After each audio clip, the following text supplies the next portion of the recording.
Hello, Aquarius, Sun, Moon, Rising, and Venus signs. Kamusta kayo? Saan po'y nasa mabuti kayong kalagayan? Welcome back po sa Star Tarot. At kung bago kayo rito, welcome din po kayo. Please subscribe, like, share my videos, and leave me a comment kung naka-resonate po kayo. Thank you. So, we have Ten of Swords, Three of Wands, and we have the Four of Pentacles. Ayan. So, Aquarius, yung Ten of Swords, ending and beginning ito, no? So, meron ditong magtatapos na. Although this is a painful ending, diba? Pero ang maganda, magtatapos na at magsisimula na kayo ng bagong buhay. Diba? And, napakasakit, no, ng itsura ng card na to. This is really painful. Siguro para sa inyo din, kung anong man ang, however this resonates with you, no, parang it's really very painful situation at parang bigat na bigat kayo all this time, parang hirap na hirap, bigat na bigat kayo sa sitwasyon na to kasi ang daming sword sa likod, tagos sa katawan, tapos yung mukha, 'di ba, nakapatong sa kamay kasi hirap na hirap, bigat na bigat. As in, there was a suffering talaga dito na nangyari. And since this is 10, so this is coming to an end. No? Kumbaga, marirealize siguro ninyo na tama na. Diba? Tama na yung pagpapahirap ninyo sa sarili ninyo. Kasi nasaktan na nga kayo dito ng ibang tao. Diba? Tapos parang hinarbor mo pa yung sakit, sama ng loob, nagtampo ka pa, nagalit ka pa. So, in a way, parang mas lalong dinagdagan mo, 'di ba? Yung hirap or pahirap na dinulot ng kung sino man ito sa buhay mo. Kaya ngayon, maaring ma-realize mo na wala namang naging magandang bunga ang sitwasyon na 'to sa'yo, 'di ba? Mas lalo pang dinagdagan mo yung pahirap mo sa sarili mo. Kaya maaaring ngayon parang nakatatayo ka na diyan sa kinaluluhuran mo at, papatawarin mo ng sarili mo, patawarin na kung sino man ang nagkasala sa'yo so that you can move on, so that you can start a new life, so that you can bounce back in your life, 'no, at makapagsimula kayo ng bagong buhay, hindi ba? Kaya feeling ko dito, Aquarius, you are going to ano, feeling ko dito you are going to, bounce back in your life, you're going to start, 'di ba?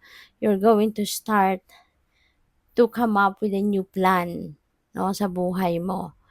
Kasi ano ka dito, eh, sinaktan ka ng bonggang-bongga, 'di ba? This could be someone na mahal mo sa buhay ay nakapag-cause ng hirap na ito sa'yo. Maybe you've been betrayed by someone you love, 'no? Someone na meron kang emotional investment, minahal mo yung tao, inaruga mo, as in mahal mo, tapos niloko ka lang, 'no? In different ways. 'No? So, kung papaano ka man sinaktan ng taong ito kumbaga, mas masakit kasi minahal mo din yung taong ito. So, it could be your asawa, could be your boyfriend, your girlfriend, pupuwede rin kaibigan mo 'to, or puwede rin kamag-anak mo or kapamilya mo, 'di ba, ang nakapanagat ng inyong damdamin dito. Kaya sobra-sobra or doble-doble yung sakit. So, but you are rising above that. Oh, you're rising above that. Babangon ka na. So, we have Three of Wands. Three of Wands is travel, oh. Nagta-travel si Ineng kasi yung nakahanda na, ang gaganda ng mga luggage niya, oh, nakahanda na, nag-aantay na lang siya ng sasakyan niya. Sasakyan niya is that. So, pupuwedeng yung travel na 'to is by land, 'no? Baka kayo ay maglo-long drive, ang iba sa inyo maybe you are going to use, public transpo, 'di ba? Kung saan man kayo dito papunta, pupuwedeng, malilipat kayo kunyari sa ibang branch, 'no, ng trabaho ninyo. Baka na-promote kayo rito at, maililipat kayo sa ibang branch kaya kailangan ninyong mag-travel. So, puwedeng gano'n. Puwede rin na pasyal o puwedeng pag-aaral, baka sa ibang lugar pa kayo, ibang siyudad pa kayo mag-aaral, yung ganyan. Or yeah, may relocation, 'no. So, pupuwedeng relocation ito and pupuwedeng business expansion, 'no. So, depende 'yan sa inyong sitwasyon. But definitely ano man ang sadya ninyo dito sa pagbabiyaheng ito, yun nga kinakailangan niyo talaga na mag-travel dito. So, have fun and good luck. So, we have Four of Pentacles. You're holding on too tight, no, sa inyong kaperahan.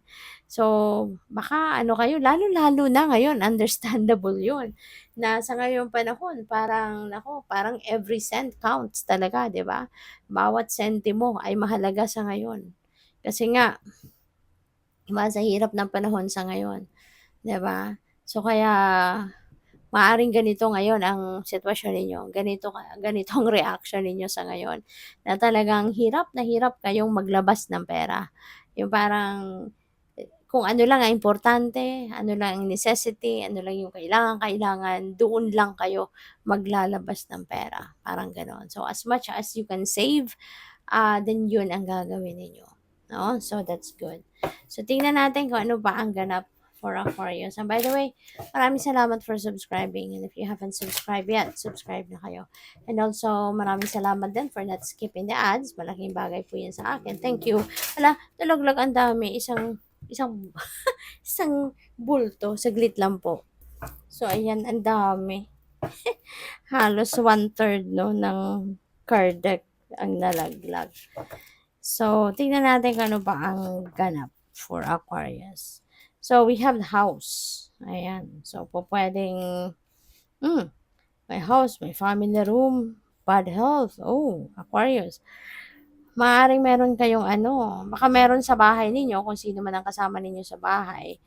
Pwedeng kapamilya ninyo to kasi meron tayong family room. So, maaaring kung sino yung nakakasama pa ninyo sa bahay, maaaring kapamilya nyo to, baka merong may sakit, no? Pwedeng merong may iniindang sakit, or maybe you are taking care of someone, no? A family member na may sakit, pwedeng ganun ang ganap.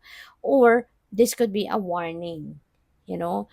Pwedeng, kung hindi naman to nagre-resonate sa inyo, then this could be a warning para sa'yo, no? Na mag-ingat ka, pag-ingatan mo din, pati yung mga kapamilya mo, lagi mo silang i-remind, kayong lahat, i-remind ninyo yung mga sarili ninyo na mag-ingat kayo, alagaan ninyo ang inyong sarili. Lalo-lalo na sa panahon ngayon na medyo may crisis, kaya kailangan natin maging maingat, kailangan natin na alagaan natin ang ating mga katawan, ang ating mga kalusugan para maiwasan natin ang sakit, para maiwasan natin na magkaroon tayo ng additional na expenses, 'di ba? Ng pagpapagamot kasi mahal din magpagamot, 'di ba? At saka alam mo yun, yung discomfort na nararamdaman ng may sakit, 'di ba? Yun pa lang talagang mahirap na, dadagdagan pa ba ng kung kailangan magpagamot, 'di ba? So that's another suffering, 'di ba? Kaya alagaan ang mga sarili. Okay? Alagaan ang mga sarili, kung ano ang nararapat, no, na gagawin para magkaroon ng healthy body, healthy life, then yun ang gawin. Alright? Para na maiwasan ito, para hindi ito ma-experience. Alright? So, this could also be a news. Alright? Pwedeng, ito naman, baka pwedeng hindi mo naman ito kasama sa bahay. For some of you, iba pa tayo ng sitwasyon baka meron kayong mababalitaan. Alright? Meron kayong mababalitaan na pwedeng kamag-anak ninyo, kadugo nyo, kapamilya nyo, baka meron kayong mababalitaan na baka nga merong may sakit. Merong may iniindang sakit na, alam mo yon, baka kailangan ng merong mag-aalaga sa kanya, baka kailangan na ipagamot siya, baka kasi you never know, baka mag-isa lang ito, 'di ba? Yung taong ito. At pupuwedeng 'yan ang pag-uusapan sa family room. Maaaring 'yan ang i-di-discuss ng buong pamilya para magtulong-tulong, para makapag-isip kung ano ang gagawin para makatulong sa taong ito. Na pupuwedeng may sakit. So, maaaring 'yun ang dahilan kung bakit mayroon kayong family room energy. Merong mahalagang pag-uusapan, may meeting, 'di ba? And in the house. Alright? So, feeling ko din dito, baka ang iba sa inyo, meron din, baka ang iba magre-relocate, no, since may travel. Alright? So, baka maglilipat ng bahay, maglilipat ng tirahan. Okay? So, good luck. So, thank you for watching. Love and light. Namaste.